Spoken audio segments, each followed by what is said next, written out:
Hello, Riveters fans. Welcome to one of our special segments for this season of the Premier Hockey Federation. This will be the Coach's Corner featuring Riveters head coach Ivo Mocek. Ivo, good to see you. You had a great weekend with the Riveters, and we're going to get all into it. But first, why don't we get the fans to know a little bit more about you, including Ivo, or Coach Evil, as you sometimes are known. How should folks say your name properly? You know I'm a stickler for that. First of all, great to see you. Second, it's Ivo. You got that right. The last name is Mocek. Mocek. See, even I'm getting it wrong. Fantastic. There we go. Yep.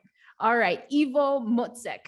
Fantastic. This is your third season with the Riveters, and you are the third head coach for the Riveters. Can you talk to us a little bit about what has been your philosophy since taking over the Riveters team?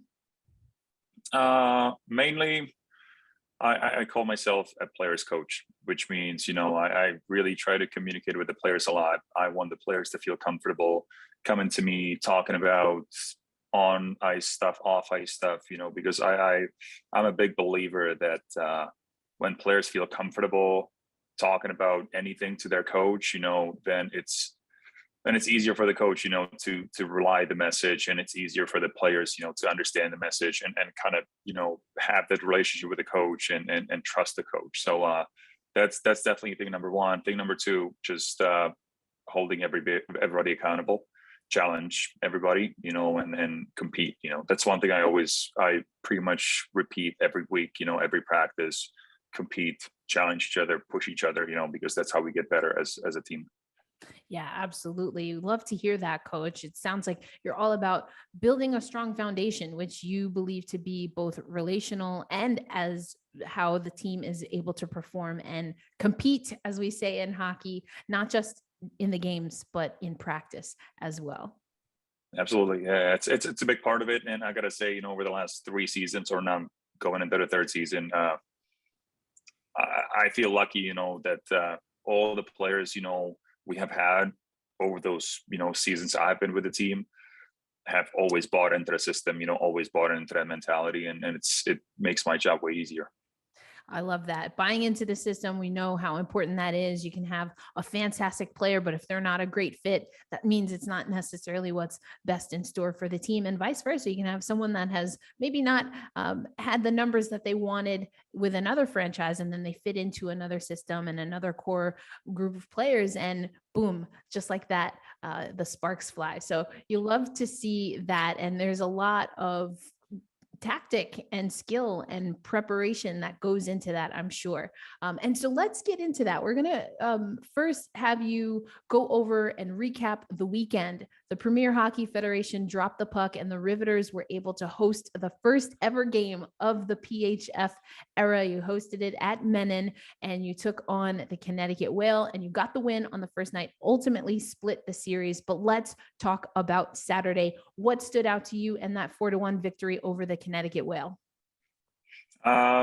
Mostly it was the fact that we were able to dictate the pace of the game and kind of set the tone of the game.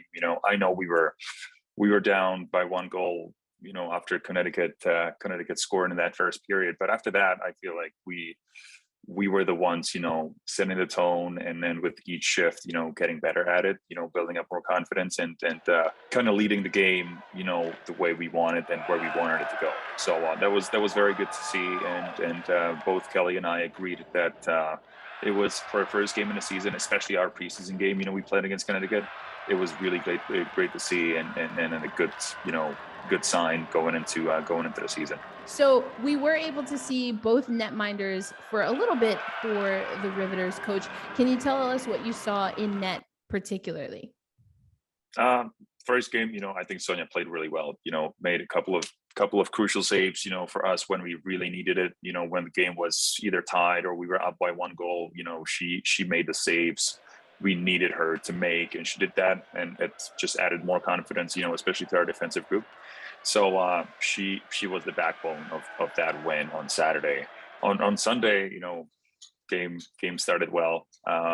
Then it was us, as a whole, kind of failing ourselves, and stopping the play and we stopped doing things we wanted to do and stop doing things that led us, to a 3-goal lead.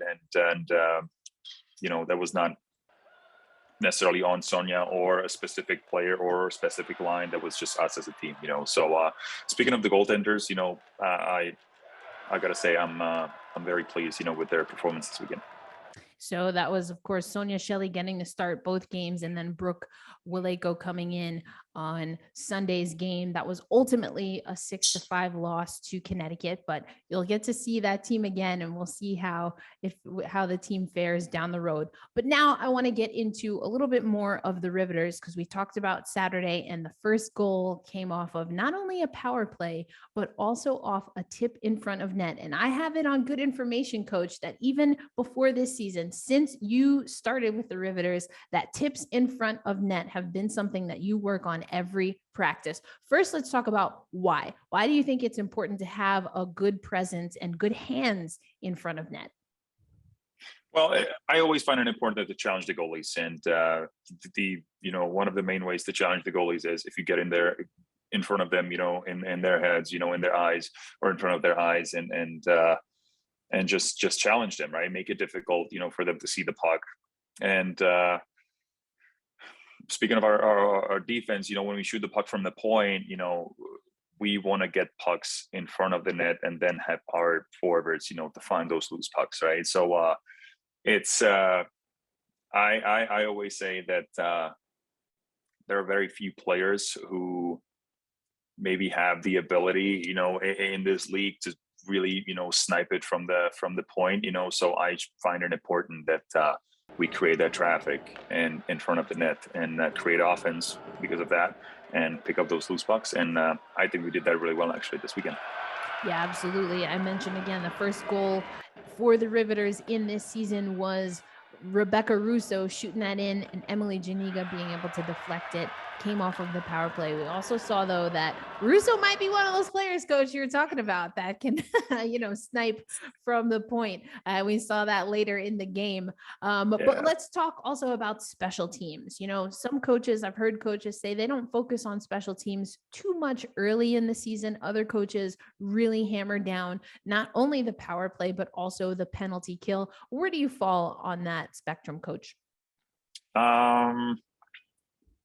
I don't think too much, is the right term to use for us, but we definitely have spent a lot of time, focusing on that, especially our power play, because I feel, and I said that to the players, that this year there will be no easy games, right? This year, all the games will be close, tight games, and the special units, will make a difference, right? The special units, that's where we want to be able to score goals, right? And that's where we want to be solid defensively if we are shorthanded, right? So I find it extremely important because I feel that this year the PHF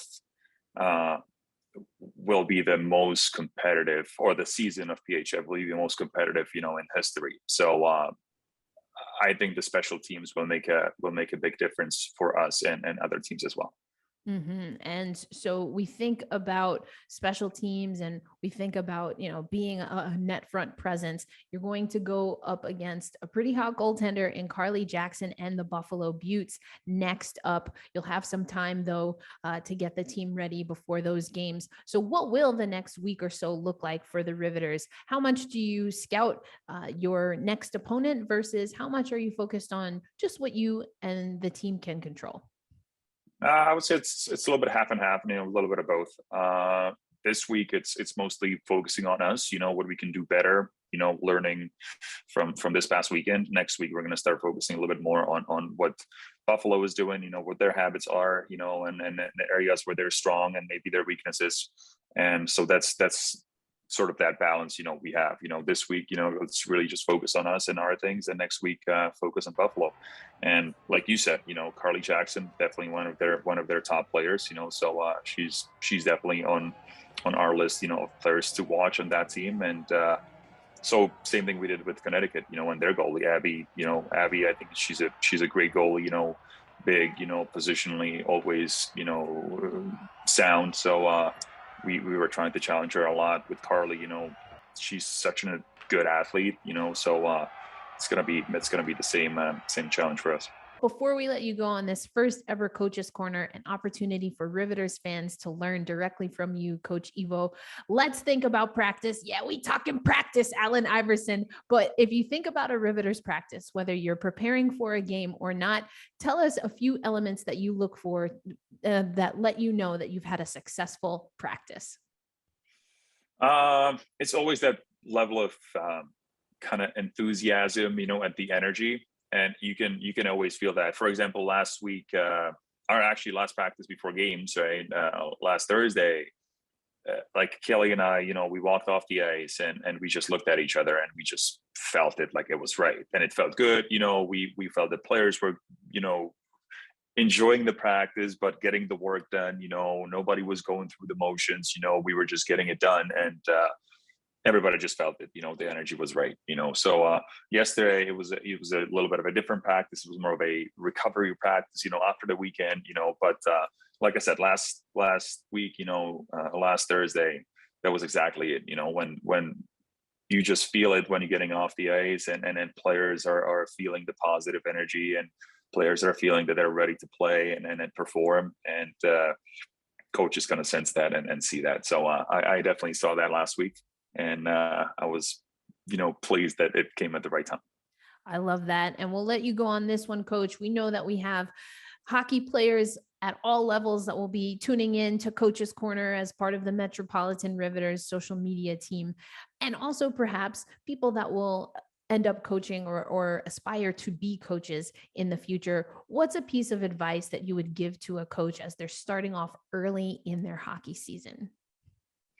Early in the hockey season, I would say focus on little things, focus on details. Nothing will be perfect, right off the bat.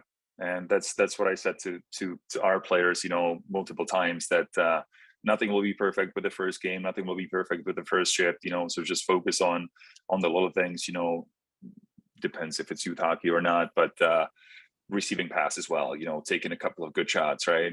And from there, you can just build up on that. So that's always been my thing when I was still playing, but also when I'm coaching. I always tell players to not to panic, if early on in the season or early on in the game things are not necessarily going the right way. Just be patient, and build up the strength and the confidence. Well, we see that the Riveters are already starting off strong, 1-1 on the young season, have a positive goal differential, and again, have been able to score on the power play, have a 100% penalty kill. So, Coach, we'll see how the next handful of weeks treat the Riveters before we head into the holiday season. But Coach Ivo Mocek, head coach of the Metropolitan Riveters, thank you for joining us on Coach's Corner. Thank you very much, Erica.